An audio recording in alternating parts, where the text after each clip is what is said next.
இளைஞர் தொலைக்காட்சி நேயர்களுக்கு வணக்கம். சமகால எண்ணங்களை இளைஞர்களுடைய எண்ணங்களை அந்தந்த காலகட்டத்துக்கு ஏற்ற மாதிரி பிரதிபலிக்கக்கூடிய படங்கள் வந்தாதான் இளைஞர்களுக்கு அது பிடித்த படமாக இருக்கும். அந்த மாதிரி இளைஞர்கள் அவர்களை சார்ந்தவர்களுடைய எண்ணங்களை பிரதிபலிக்கக்கூடிய திரைப்படம் தான் ஹர ஹர மகாதேவிக்கு. இந்த படத்துடைய தலைப்பே இவ்வளவு வித்தியாசமாக இருக்கே, சர்ப்ரைசிங்காக இருக்கே அப்படின்னு நீங்கள் நினைக்கலாம். தலைப்பு மட்டும் இல்லை, படமே பார்த்தீங்கன்னா கொஞ்சம் உங்களுக்கு சர்ப்ரைஸ் கொடுக்குற மாதிரி தான் இருக்கும். அது என்ன மாதிரியான சர்ப்ரைஸ் அப்படின்றத இந்த நிகழ்ச்சியை பார்த்தாலே உங்களுக்கு தெரியும். அதை பற்றி இந்த டீம் கூட நம்ம நிறைய விஷயங்கள் கேட்டு தெரிஞ்சுக்கலாம். வணக்கம். வணக்கம். Welcome to our show. So உண்மையிலேயே வந்து ஒரு சர்ப்ரைஸ் கொடுக்கக்கூடிய படம் தான் இது அப்படின்னு நினைக்கிறேன். அப்படி தானே? சர்ப்ரைஸ் கொடுக்கக்கூடிய படம் தான். அது என்ன அப்படின்றது நிகழ்ச்சி போக போக தெரிய வரும் அப்படின்ட்டு கௌதம் கார்த்திக் வந்து ஸ்பெஷலான வாழ்த்துக்கள். ஏன் அப்படின்னா கண்ணன் சாருடைய டைரக்ஷனில் வந்து யுவன் தந்திரன் படம் வந்து வெற்றி படம், இளைஞர்களுடைய எண்ணங்களை வந்து பிரதிபலித்த ஒரு திரைப்படம். இந்த படம் என்ன மாதிரியான எண்ணத்தை இளைஞர்களுக்கு வந்து தெரியப்படுத்துது அண்டு உங்களுடைய கேரக்டர் எப்படி இருக்கு? ஐ திங்க் இந்த படம் வந்து டெஃபினட்டாக ஒரு டோட்டல் என்ஜாய்மெண்ட் என்டர்டெய்னராக தான் இருக்கும். எல்லோரும் இப்போ வந்து பயங்கர என்ன சொல்கிறது, ஸ்ட்ரெஸ்ஃபுல்லான வாழ்க்கையெல்லாம் இப்போ எல்லாருக்கும் இருக்கும். அந்த மாதிரி இருக்கும்போது இப்போ ஒரு லைட் ஹார்ட்டடாக ஃபன்னாக கொஞ்சம் அடல்ட்டாக மிஸ்டீவியஸாக நாட்டியான ஒரு காமெடி தான் இந்த படம். ஸோ ஐ திங்க் இது வந்து நல்லா எல்லாருக்கும் ரீச் ஆகும். அண்ட் இதில் வந்து என் கேரக்டர் வந்து ஒரு காலேஜ் முடித்து ஒரு சின்ன பிஸ்னஸ் ஆரம்பிக்கிற ஒரு பையன். அவனோட ரொமான்டிக் ட்ராக் தான் இந்த கதை. அந்த நிக்கி கல்ராணி பற்றி சொல்லணும்னா சமீபத்தில் ரிலீஸ் ஆன நல்ல வரவேற்பு அடைஞ்ச அதிகமான படங்களில் நடித்த ஹீரோயின் வந்து நீங்கள் தான். ஸோ இப்போ இந்த படத்துலேயே வந்து நடிச்சிருக்கீங்க. என்ன மாதிரியான கதாபாத்திரம் பண்ணியிருக்கீங்க? வெல், ஃபர்ஸ்ட் ஆஃப் ஆல் என் கேரக்டர் வந்து பார்த்தீங்கன்னா it's a college girl. And படத்தில் என் ட்ராக் வந்து இட்ஸ் அ வெரி ஹிலேரியஸ் ராம்காம்னு சொல்லலாம். ஒரு ரொமான்டிக் பார்ட் வரும், ஒரு ரொமான்டிக் காமெடி ட்ராக் இருக்கும். So first half of the movie again is about how two people fall in love, ஒரு ரிலேஷன்ஷிப் எப்படி ஸ்டார்ட் ஆகும். செகண்ட் ஹாஃப் வந்து பார்த்தீங்கன்னா என்னோட ட்ராக்ல it's how two people want to break up.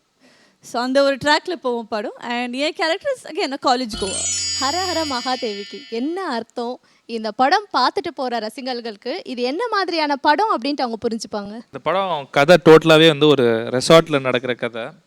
So அந்த ரெசார்ட்டோட பேர் வந்து ஹர ஹர மகாதேவிக்கு. ஸோ அதனால அப்படி மாற்றிட்டீங்க. ரெசார்ட் தான் ரொம்ப ஃபேமஸ் இப்போலாம். ஆமாம். ஸோ அந்த ஃபேமஸான ஒரு ரெசார்ட்டு, அதுக்கு ஒரு ஹைலைட்டாக ஒரு பேர் இருக்கட்டுமேன்னு சொல்லிட்டு அந்த ரெசார்ட்டோட பேர் ஹர ஹர மகாதேவிக்குன்னு வச்சோம். பார்த்துட்டு போகக்கூடிய யங்ஸ்டர்ஸ் வந்து என்ன எடுத்துகிட்டு போவாங்க அப்படின்னா ஃபுல் ஃப்ளெஷ்டு ஒரு சாட்டிஸ்ஃபேக்ஷன், ஒரு என்டர்டெயின்மெண்ட். ஸோ ஒரு ஹாப்பியான ஒரு நோட்டில் படம் முடிச்சுட்டு வெளியில் போவாங்க. ஸோ கருணாகரன், உங்களுக்கு வந்து பெரிய வாழ்த்துக்கள் சொல்லணும். ஏன்னா விவேகம் படத்தில் ஒரு நல்ல கதாபாத்திரம் வந்து நீங்கள் பண்ணியிருந்தீங்க. நல்லா வரவேற்பு அடைஞ்சது உங்களுடைய கதாபாத்திரம். ஸோ இந்த படத்தில் பார்த்தீங்கன்னா விக்லாம் மாட்டிட்டு கூலர்ஸ்லாம் போட்டு கெட்டப்லாம் மாற்றிருக்கீங்க. என்ன கதாபாத்திரம் பண்ணியிருக்கீங்க? First of all thanks. வாழ்த்துக்கு. கலைஞர் தொலைக்காட்சி 11th ஆனிவர்சரி என்ட்ராயிருக்கு. என்னோட மனமார்ந்த வாழ்த்துக்கள். இந்த படத்தில் என் கேரக்டர் எக்ஸ்பிளைன் பண்ண ஆரம்பிச்சாங்கன்னா அவங்க 3 பேரும் பேச விட மாட்டாங்க. ஓகே, நான் சிம்பிளாக சொல்லிடுறேன். என்னோட ரோல் வந்து ஒரு கேஷியருங்க, அவ்வளோதான். என்ன கேஷியர்? கேஷியர்னா அதாங்க, ரெஸ்டாரண்ட்ல உட்கார்ந்த கேஷியரா? எனக்காக ஒரு சின்ன ரெசார்ட்ல உட்கார்ந்த கேஷியர். என்ன மாதிரி பிசினஸோட கேஷியர்னு கேளுங்களேன். அதான் அது சொல்லி ஆகணுமே. அது சொல்லி ஆகணுமே. ஏங்க கேஷ் வந்ததுன்னா அது கேஷியர் தாங்க. கேஷ் அப்ப நீங்க ரெஸ்டாரண்ட்ல ஆச்சு, அந்த ரெசார்ட்ல கேஷியரா? நான் ஒரு ஹவுசிங் போர்டு ஏரியால ஒரு சோஷியல் சர்வீஸ் மாதிரி, சோஷியல் சர்வீஸ் தண்ணி அடிக்க முடியாது, அது நம்ம மொட்டராஜன் அடிச்சு கொடுப்பாரு. அது இந்த குடத்துல அதுக்கு நான் கேஷ் கலெக்ட் பண்ணுவேன், அவ்வளோதான். பேசல இதுக்கு மேல. சரி, இதுக்கு மேலே நானும் இந்த கேரக்டரை பற்றி கேட்க விரும்பல, அதனால விட்டுறேன். இது கெட்டப் இருக்கா? அந்த கெட்டப்பில் தான் நான் படம் ஃபுல்லாமே அந்த கெட்டப்பில் தான். சார், இந்த படத்தை வந்து நீங்கள் ப்ரொடியூஸ் பண்ணியிருக்கீங்க. நீங்கள் ஏதாவது ரெசார்ட் வச்சு நடத்துனீங்களா சார்? அதோட இன்ஸ்பிரேஷனா இல்லை எப்படி? ரெசார்ட்டுடைய தலைப்பு தானே ஹர ஹர மகாதேவிக்கு. ஸோ இந்த படத்தை வேற ப்ரொடியூஸ் பண்ணியிருக்கீங்க. ஹோட்டல் தான் வச்சுருக்கேன், ரெசார்ட் வச்சு பிஸ்னஸ் பண்ணிட்டு இல்லை. இந்த படம் எடுக்கும்போதே ஒரு சின்ன கான்செப்ட் மட்டும் சந்தோஷம் உள்ளது, எனக்கு ரொம்ப பிடிச்சது. ஆனால் படம் பார்த்துட்டு வெளியே போகும்போது ஒரு சின்ன ஃபீல் இருந்துகிட்டே இருக்கும் அந்த ஆடியன்ஸுக்கு. ஏதோ ஒன்று பார்த்தோம் மனசுக்குள்ளே. ஒரு சில நேரத்தில் பேசும்போது என்ன ஒரு சில விஷயத்தை பார்த்துட்டு மைண்டில் நினச்சிட்டே இருப்பாங்களே, அந்த விஷயம் இந்த படம் பார்த்துட்டு முடிச்சுட்டு போகும்போது ஆடியன்ஸுக்கு அந்த ஃபீல் இருக்கும். எதையோ பார்த்தோம், அது வெளியே சொல்ல முடியாத ஒரு சிரிப்பு இருந்துகிட்டே இருக்கும் ஆடியன்ஸுக்கு. நீங்களாவது சொன்னீங்க ஒரு ஃபீல் இருக்கும், ஒரு கதை இருக்கும், அந்த சிரிப்பு கண்டிப்பாக எப்பவுமே இந்த படம் ஃபுல்லாகவே ட்ராவல் ஆகிருக்கும். இந்த படம் முடிச்சுட்டு போகும்போது ஆடியன்ஸ் வந்து தானாகவே சிரிச்சுட்டு போவாங்க.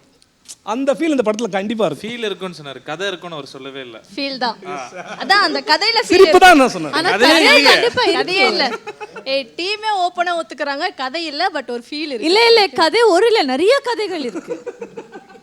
நாட் ஜஸ்ட் ஒன் ஸ்டோரி, நிறைய அவங்க ஸ்டோரி. ஏஞ்சி இப்போ ஓட போறாங்க, கன்ஃபியூஷன் இல்ல தான். ஆக்சுவலி நீங்க ரொம்ப ஆளுக்கு ஒண்ணு சொல்றீங்களே. நிறைய கதைகள் இருக்கு அப்படின்ட்டு அந்த சொல்லும் போதே ஒரு ஆவேசம். இல்ல அது நம்மளுக்கு ஸ்டோரி ஃபுல்லா தெரியுமே, அதனால தான். So நீங்க பாக்குறப்போ you'll have the same feeling for sure. பார்க்குற எல்லாருக்கும் ஒரு ஃபீல் இருக்கு, ஆனா ஏதோ ஃபைன். சரி, ஹீரோ ஹீரோயின் ரெண்டு பேருக்குமே வந்து ஒரு காமனான கொஸ்டின். இந்த படத்துல உங்களுக்கு எந்த மாதிரியான தருணத்துல வந்து காதல் ஏற்படுது, அந்த காதல் எப்படிலாம் டெவலப் ஆகுது, இல்ல எப்படி பிரேக்கப் ஆகுது? நிறைய காமெடி நடிகர்கள் நடிச்சிருக்காங்கல்ல, இவங்க வந்து அந்த பிரேக்கப்க்கு வந்து காரணமா இருக்காங்களா, இன்க்ளூடிங் கருணா? இல்ல இல்ல பிரேக்கப்பை சேர்த்து வைக்கிறாங்களா? நான் இது ரொம்ப சிம்பிளாக சொல்லிடுறேன். நீங்கள் எதிர்பார்க்குற மாதிரி இது பயங்கரமான ஒரு ரொமான்டிக் அந்த மாதிரிலாம் இல்லை. பேசிக்காக ரெண்டு பேர் ஏற்கனவே சேர்ந்துருக்காங்க, எப்படி பிரேக்கப் பண்ணுறாங்க இதுதான். எல்லாருமே படம் பார்க்கும்போது எப்படி சேர்றாங்கன்னு தானே பார்க்குறாங்க. இந்த படத்தில் எப்படி பிரிகிறாங்கன்னு பார்க்குறீங்க, அவ்வளோதான். அவங்களுக்குள்ள ஒரு சின்ன கதை இருக்குது. Yeah, that's why I said my track is a rom-com. அவங்களுக்குள்ள கதை இல்ல, அவங்களுக்குள்ள ஒரு சில அதான் சின்ன கதை இருக்குது. கதை உள்ள கதை இருக்கு. சரி, ஏன் சார் முதல் படம் யாராவது இயக்கும் போது வந்து லைக் காதல் ஒன்று சேரணுன்ற மாதிரி படம் எடுப்பாங்க, இல்லாட்டி நம்ம வெற்றி பெறக்கூடிய ஏதாவது ஒரு அவங்களுக்கு பிடிச்ச ஜானரில் எடுப்பாங்க. அந்த பிரேக்கப் விஷயத்தை வந்து நீங்கள் எதுக்கு அதை நாட்டை எடுத்திருக்கீங்க? நான் நீங்க கேட்டிங்களே எல்லாரும் காதல் ஒன்று சேர்ற மாதிரி படம் எடுப்பாங்க, அதனால சரி டிஃப்ரெண்ட்டாக ஆரம்பிக்கலாமே அப்படின்னு தான். ஸோ படம் ஆரம்பிக்கும் போதே அவங்க பிரேக்கப்பில் தான் ஸ்டார்ட் ஆகும். அப்புறம் எப்படி அவங்க மீட் பண்ணாங்க, எப்படி லவ் பண்ணாங்க, எதனால் பிரேக்கப் பண்ணுறாங்க அப்படின்றது ஃபர்ஸ்ட் ஹாஃப் செகண்ட் ஹாஃபாக ஒரு ஃப்ளாஷ்பேக்கில் சொல்லியிருக்கோம். டோட்டலாகவே வந்து ஒரு நாளில் நடக்கிற கதை. ஸோ மார்னிங் இவங்க பிரேக்கப் அப்படின்றதுக்காக கௌதமோட ட்ராவல் டு மீட் நிக்கி. அந்த ட்ராவலில் நடுவில் கருணா என்ன பண்ணுறாரு, மொட்டராஜேந்திரன் என்ன பண்ணுறாரு, பாலசரவணன் என்ன பண்ணுறாரு, சதீஷ் என்ன பண்ணுறாரு, இது எல்லாமே சேர்ந்து என்ன ஒரு ஒரு ஒரு ஜாலியான ஒரு ஃபன் ரைடாக இருக்கும். ஆக்சுவலி முதல் படம் எடுக்கக்கூடிய இயக்குனர்கள் என்ன திரும்ப பண்ணுவாங்க, அவங்க வாழ்க்கையில் நடந்த ஏதாவது ஒரு விஷயத்தை வந்து படமாக எடுப்பாங்க, அவங்களுடைய கதையை, இல்லாட்டி அவங்க இன்ஸ்பயர் ஆன ஒரு விஷயத்தை. அதுவும் இருக்கா? அது எந்த விஷயம் எனக்கு தெரியலையே. ஸோ உங்க வாழ்க்கையில் நடந்த கதையா? இல்லை, எல்லா ரோல்லையுமே கொஞ்சம் கொஞ்சம் பங்கு இருக்கும், அந்த கேஷியர் ரோல்ல இல்லை. நிக்கி கல்டனி நீங்க சொல்லுங்க, தெரியுமா? எனக்கு இந்த விஷயம் இப்போவே புதுசா தெரியுது. எனக்கு போக போக நிறைய விஷயங்கள் புதுசா தெரியுது. நாங்கள் கிட்டத்தட்ட ஒரு 1.5 வருஷமா ட்ராவல் ஆகிறோம். நிறைய விஷயம் சந்தோஷ் சொல்லாத நிறைய விஷயங்கள் கதையை எனக்கு தெரியும். ஓகே, அப்போ எப்படி சார் அவர் வாழ்க்கையை பத்தின கதை தானே இது? இல்லை அது இருக்காது, கண்டிப்பாக இருக்காது. நல்ல ஃபன்னாக தான் இருக்கும் எல்லாமே. என்னுடைய கேள்விக்கு இன்னும் பதிலே வரல. இதை நான் வந்து பதிலாகவும் ஏற்றுக்க முடியாது. எல்லாருமே வந்து அப்படியே பிரித்து சொல்லிட்டீங்க. நீங்கள் சொல்ல போகிறீங்களா? இல்லைண்ணா, லைஃப் இன்சிடென்ட்லாம் எதுவுமே இல்லைங்க. ஜாலியாக ஒரு படம் பண்ணணுன்றது தான் இன்ட்ரெஸ்ட்டு. ஸோ ஜாலியாக ஒரு அப்போது வந்து ஒரு ப்ரொடியூசர் தேடினோம், ப்ரொடியூசர் கிடச்சிது. அப்புறம் ஆர்டிஸ்ட் ஃபிக்ஸ் பண்ணோம். ப்ரொடியூசர் ஃபுல் ஃப்ரீடம் கொடுத்தாரு. என்ன ஷூட் பண்ணணும்னு நினைக்கிறீங்களோ அதை ஷூட் பண்ணுங்கள், எந்த ஒரு தடங்களும் இல்லை, இதை பண்ணக்கூடாது அதை பண்ணக்கூடாதுன்னு எங்களுக்கு எந்த ஹிண்ட்ரன்ஸும் கொடுக்கல. அதே மாதிரி ஆர்டிஸ்ட்டும் ஃபுல் ஃப்ளெஷ்டாக எனக்கு வந்து சப்போர்ட் பண்ணாங்க.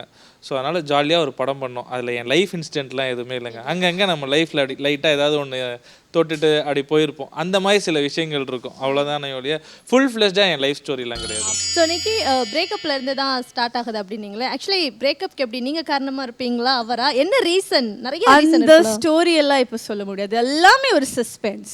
படம் வந்து ரிலீஸ் ஆயிடுச்சு, நிறைய பேர் வந்து பார்த்துட்டாங்க. இப்போ நீங்கள் சொல்கிறத வச்சு தான் வந்து படம் பார்க்க வருவாங்க ரசிகர்கள். ஒரு சீன் ஏதாவது இல்ல நான் ஆல்ரெடி சொல்லியாச்சு. First half is about how they fall into love and how they get into relationship. Second half வந்து பிரேக்கப் பற்றி. ஸோ பிரேக்கப்க்கு என்ன காரணம், என்ன நடந்தது, நிறைய விஷயங்கள் நடந்தது. ஒரே ஒரு காரணம் சொல்ல முடியாது, அது என்னன்னு நீங்கள் கடமை போய் படத்தில் ஏதாவது ஒரு ஒன்று நான் சொல்கிறேன். Tell better. I don't leave the வந்து இன்னைக்கு டேட்டுக்கு வந்து அவங்களோட கேரக்டரைசேஷன் வந்து ரொம்ப எக்ஸ்பெக்டேஷன்ஸ் இருக்க ஒரு பொண்ணோட கேரக்டர். ஐயோ நம்ம எல்லா பொண்ணு மாதிரி தான், எல்லா பொண்ணு மாதிரி அது. ஸோ எக்ஸ்பெக்டேஷன்ஸ் இருக்கும், நம்ம பாய் ஃப்ரெண்ட் நம்மளுக்கு இதை பண்ண மாட்டானா, நம்மளை இப்படி இம்ப்ரெஸ் பண்ண மாட்டானா அப்படின்ற மாதிரி ஒரு எக்ஸ்பெக்டேஷன். அந்த எக்ஸ்பெக்டேஷன்ஸை தப்பாக புரிஞ்சுக்கிட்டு அதுக்கு வந்து நம்ம ஆள் கொடுக்குற ரியாக்ஷன், அவர் வந்து இம்ப்ரெஸ் பண்ணணும்னு ட்ரை பண்ணி அது பேக் ஃபயர் ஆகிறது தான் பிரேக்கப்போட ரீசன். அது வந்து படத்தோட ஃபன் எலிமெண்ட். காமிக்கலாக இது வரைக்கும் நம்ம பார்க்காத மாதிரி ஒரு விஷயம் பண்ணியிருக்கோம்னு சொன்னால் அந்த விஷயம் சொல்லலாம். ஸோ அது பார்க்கும் போது எல்லாருமே என்ஜாய் பண்ணுவாங்க தேட்டரில். கன்ஃபார்மாக கைத்தட்டி வாய் விட்டு சிரிக்கிற ஒரு சீக்வன்ஸாக இருக்கும். அவங்களோட பிரேக்கப் சீக்வன்ஸ், ஐயோ 2 பேர் பிரிகிறாங்களேன்னு யாருமே ஃபீல் பண்ண மாட்டாங்க. இல்லை ஆக்சுவலி கார்த்திக் சாருடைய பையன் கௌதம் கார்த்திக், அவரை பார்த்தாலே எல்லாருமே வந்து பயங்கரமாக இம்ப்ரெஸ் ஆகிடுவாங்க.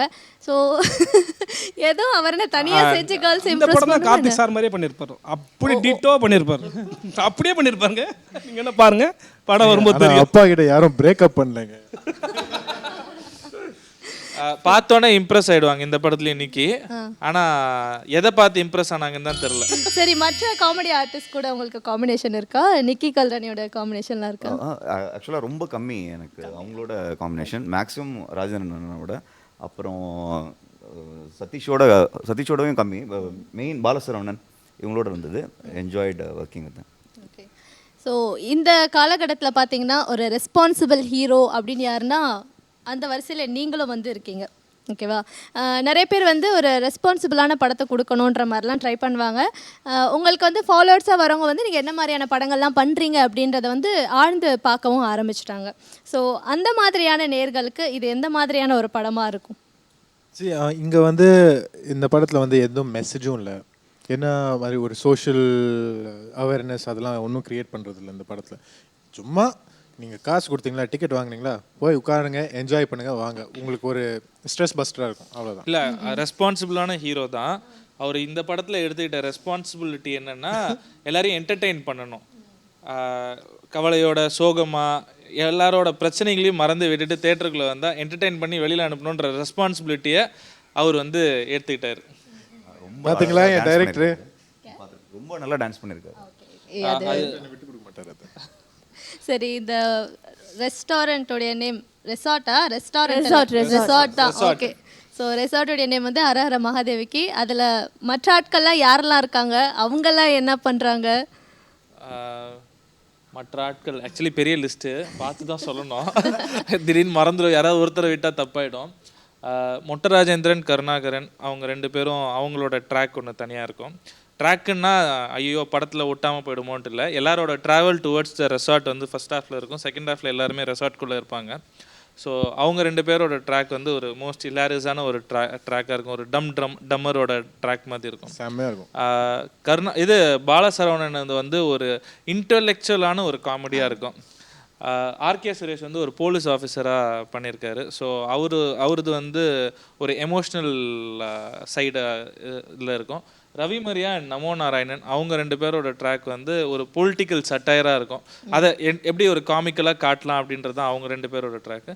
மயில்சாமி சார் வந்து ஒரு 2 நாள் ஷூட்டிங் வந்தார். அவர் வந்து 2 நாளும் செம்ம என்டர்டெய்னிங்காக ஜாலியாக போச்சு. ஒரு முக்கியமான சீக்வன்ஸு மனோபாலா சார் ஒரு ஹரஹர மகாதேவிக்கு சாங்கில் ஒரு மிக முக்கியமான ஒரு ரோலில் வந்து ஒரு சின்ன ஒரு கேமியோ மாதிரி பண்ணி அதில் பயங்கரமாக பெர்ஃபார்ம் பண்ணிட்டு போயிட்டாரு. பொதுவாகவே ஒரு படத்தில் வந்து நல்ல விஷயங்கள் நடக்குது அப்படின்னா அதுக்கு முக்கியமான காரணம் வந்து ஹீரோவாக இருப்பாங்க. அப்போது ரெசார்ட்டில் ஹரஹர மகாதேவிக்கு ரெசார்ட்டில் ஏதாவது நல்ல விஷயங்கள் வந்து நடக்குது அப்படின்னா அதுக்கு வந்து கண்டிப்பாக ஹீரோ வந்து காரணமாக இருப்பார் இல்லையா? அந்த மாதிரி ஹீரோ நீங்கள் ஏதாவது நல்ல விஷயம் இந்த படத்தில் நடக்குதா, அதுக்கு நீங்கள் காரணமாக இருக்கீங்களா அந்த ரெசார்ட்டில்? கண்டிப்பாக இந்த அந்த பிரேக்கப் பண்ணுறது ரொம்ப நல்ல விஷயமா இருக்கும்னு நினைக்கிறேன். பட் டெஃபினெட்லி ஆடியன்ஸ் வந்து இந்த படத்தை வந்து பார்த்து நான் பண்ணுற விஷயம் தான் பார்த்து நல்லா சிரிப்பாங்க, வாய் திறந்து சிரிப்பாங்க. அது ஒரு நல்ல விஷயம்னு வச்சுக்கலாம். அது ஓகே, பக்காவாக இருக்கீங்க. சார், இந்த படத்துடைய மியூசிக் டைரக்டர் பற்றி சொல்லுங்கள். எத்தனை பாடல்கள் இருக்குது? அந்த பாடல் வந்து உங்களுடைய காதலுக்கும் காதல் பிரிவுக்கும் எந்த அளவுக்கு ஹோப் கொடுக்குது? ஆடியோ ட்ராக்கில் 5 சாங் வருது. அதில் ஃபஸ்ட்டு வந்து பிக்லு பிக்லுன்னு ஒரு சாங்கு. அந்த சாங் வந்து மர்ணகானா விஜி அவர் வந்து பாடியிருக்காரு. கார்த்தின்னு ஒரு லிரிசிஸ்ட் பண்ணார். Balamurali Balu music director. மெயினாக என்ன சொல்லணும்னா ப்ரொடியூசர், ஹீரோ இது எல்லாமே வரதுக்கு முன்னாடி எனக்கு அவர் ஃப்ரெண்டெல்லாம் இல்லை. அப்போ தான் எனக்கு அவரை தெரியும், அறிமுகம் ஒரு மியூச்சுவல் ஃப்ரெண்டு மூலிமா தெரியும். என்னையும் என் கதையும் முதல்ல நம்பின ஒரு டெக்னீஷியன் பாலமுரளி பாலு. போய் கதை சொன்னேன், சொல்லி முடிச்சுட்டு ஓகே பிரதர் அட்வான்ஸு இல்லை ப்ரொடியூசர் கிடச்சோன்னா ஒர்க் பண்ண ஆரம்பிக்கலான்னாரு. 2 நாள் கழித்து ஃபோன் பண்ணார், ஸ்டுடியோ வரீங்களா அப்படின்னாரு. போனால் எனக்கு ஒரு சர்ப்ரைஸ், ஹரஹர மகாதேவிக்கு சாங் ரெடியாக இருந்தது, டியூன் ரெடியாக இருந்தது. ஒரு 15-20 மினிட்ஸ் உட்கார்ந்தோம், 2 பேரும் லிரிக்ஸ் எழுதிட்டோம். அடுத்தது பிக்லு பிக்லுன்னு ஒரு சாங் பண்ணோம். அந்த சாங் வந்து டான்ஸ் பிரித்து எடுக்கணும், தேட்டரில் எல்லாருமே ஒரு டான்ஸ் மூடுக்கு வரணும் அப்படின்ற ஒரு பாயிண்ட் ஆஃப் வியூவில் பண்ண ஒரு சாங். அந்த சாங் வந்து அதான் மர்ணகானா விஜி பண்ணார். அதுக்கப்புறம் 3வது வந்து இவங்களோட லவ் எப்படி மலருது அப்படின்றதுக்கு ஹையோ கொஞ்சம்னு ஒரு சாங் இருக்குது. ஸோ அது வந்து ஒரு ஃபுல் ஜாலியான ஒரு லவ் மூடில் அவங்களோட பாயிண்ட் ஆஃப் வியூலேருந்து ஃபீமேல் லிரிக்ஸ் இருக்கும், இவரோட பாயிண்ட் ஆஃப் வியூலேருந்து மேல் லிரிக்ஸ் இருக்கும். ரெண்டுமே மைண்ட் வைஸாக ப்ளே பண்ணியிருப்போம்.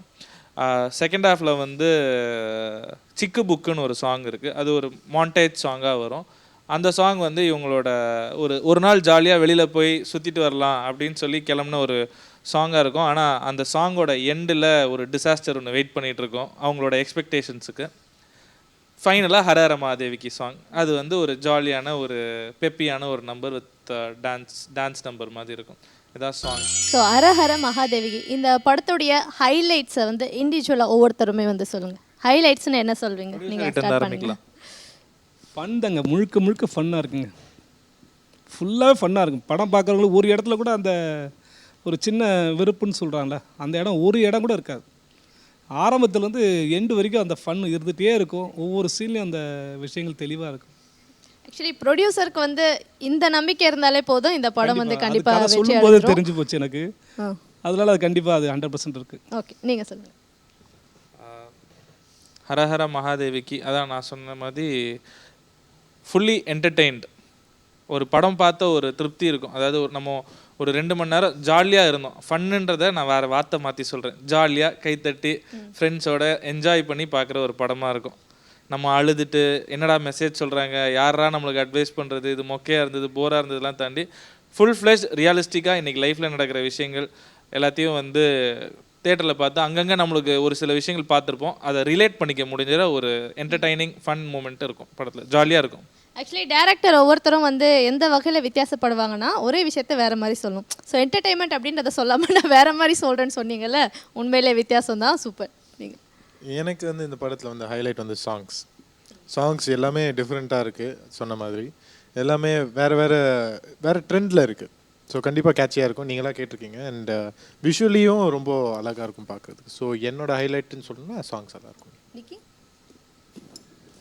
Well, like Santosh already said, it's going to be 2.5 hours of absolute fun and சொல்லலாம். அண்ட் எல்லா சுச்சுவேஷன்ஸும் எல்லாரோட லைஃப்பில் எப்போ வந்திருக்கோம் கண்டிப்பாக ரிலேட் பண்ண முடியும். அது நம்மளோட அந்த லவ் ட்ராக் இருக்கலாம், you know very youth centric relationship இருக்கலாம், ஃப்ரெண்ட்ஷிப் இருக்கலாம், இல்லைனா வேறு காமெடி ட்ராக்ஸ் இருக்கலாம். கண்டிப்பாக எல்லாரோட லைஃப்பில் அந்த ஒரு சுச்சுவேஷன் எங்கேயோ ஒரு கண்டிப்பாக நடந்துகிட்ருக்கோம். அந்த மாதிரி நிறைய ரிலேட் பண்ண முடியும். And again it's super fun for like 2.5 hours of லாஃப்டர்னு சொல்லலாம். இப்போ இந்த மாதிரி ஜாலியாக இருக்கலாம் தேட்டரில், அதான் உண்மை. கம்ப்ளீட் என்டர்டெயின்மெண்ட் இந்த படம். அதோட அடல்ட் காமெடி நிறைய பேர் கேட்குறாங்க, அடல்ட் காமெடியா அப்படிங்க. அவங்களுக்குலாம் பார்த்தா ஆக்சுவலாக சீரியஸாக இருந்ததுன்னா பிடிக்கும் போல இருக்குது அடல்ட் கண்டென்ட்லாம். அதோட ஹர்ட் காமெடி, இந்த ஹர்ட் பண்ணுற அந்த விஷயத்தை விட பார்த்தா எனக்கு கேட்டால் adult comedy is much better. ஒரு ஃப்ரெண்ட்ஸோடு போய் ஜாலியாக என்ஜாய் பண்ணுற மாதிரி ஒரு படம். ஒரு விஷயம் சொல்கிறேன், அடல்ட் காமெடி தான் சொல்கிறோம். ஒரு 4 ஃப்ரெண்ட்ஸு சேர்ந்தா என்ன பேசுவோம் தெரியலையே. டீனேஜ் பாய்ஸ், அதுதான் அந்த படமாக இருக்கும். அவங்க 4 பேருக்குள்ளே பேசும்போது என்ன ஒரு விஷயம் வருமோ அதை தான் அந்த படமாக இருக்கும்.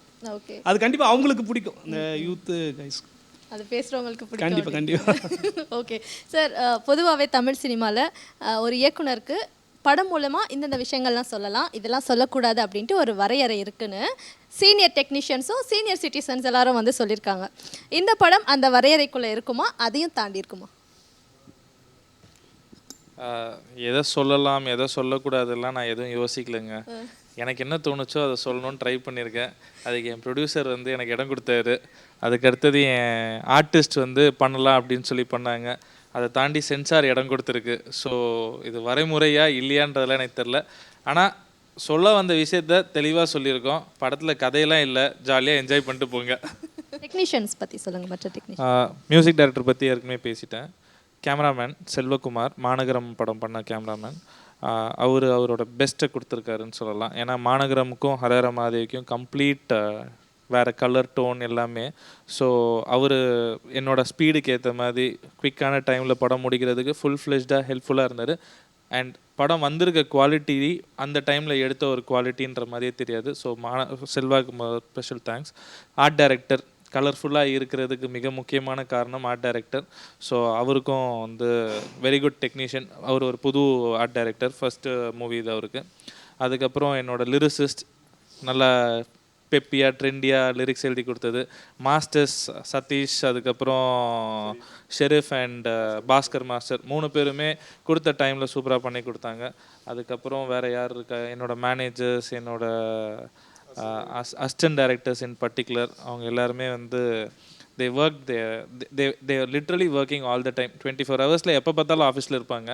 ஏன் வீட்டுக்குலாம் போக மாட்டீங்களான்னு கேட்டால் வேலையும் கொடுத்துட்டு வீட்டுக்கு போக மாட்டியான்னு கேட்குறீன்ற மாதிரி ஒரு லுக் விடுவாங்க. ஸோ அந்தளவுக்கு என் அசிஸ்டன்ட் டைரக்டர்ஸ் ஒர்க் பண்ணியிருக்காங்க. So it's a complete team effort. And மெயினாக வந்து அஸ் ப்ரொடியூசர் சொன்னமே ஞானவேல் சார் எங்கள் எல்லாருக்குமே ஒரு பெரிய பேக் போன். எதுனாலும் ப்ரொடியூசருக்குனாலும் சரி, டைரக்ஷன் டீம்னாலும் சரி, ஆர்டிஸ்ட்டுக்குனாலும் சரி, எதுனாலுமே வந்து ஞானவேல் சார் தான் எங்களோட பேக் போனாகவே இருந்து இந்த ப்ராஜெக்ட் இன்றைக்கி இப்படி ஷேப்பப் ஆகி இந்த லெவலில் இருக்குது அப்படின்னா அதுக்கு முக்கிய காரணம் வந்து ஞானவேல் சார் தான். அதாவது இந்த ஷோ எப்போ ஆரம்பித்தோம் எப்போ முடியுது அப்படின்னு வந்து தெரியாத அளவுக்கு நிறைய ஃபன்ஃபுல்லான விஷயங்கள்லாம் வந்து ஷேர் பண்ணீங்க. படமும் வந்து இதை விட 10 மடங்கு அதிகமாக இருக்கும் அப்படின்ட்டு, அதாவது நீங்கள் எல்லாம் சிரிச்சு சிரிச்சு பேசுனீங்க அப்படின்ட்டு சொல்கிறேன். So thank you so much for this wonderful meet and chat. இந்த படத்துடைய சக்ஸஸ் மீட்டில் எல்லாரும் சந்திக்கலாம். தேங்க்யூ. Thank you so much.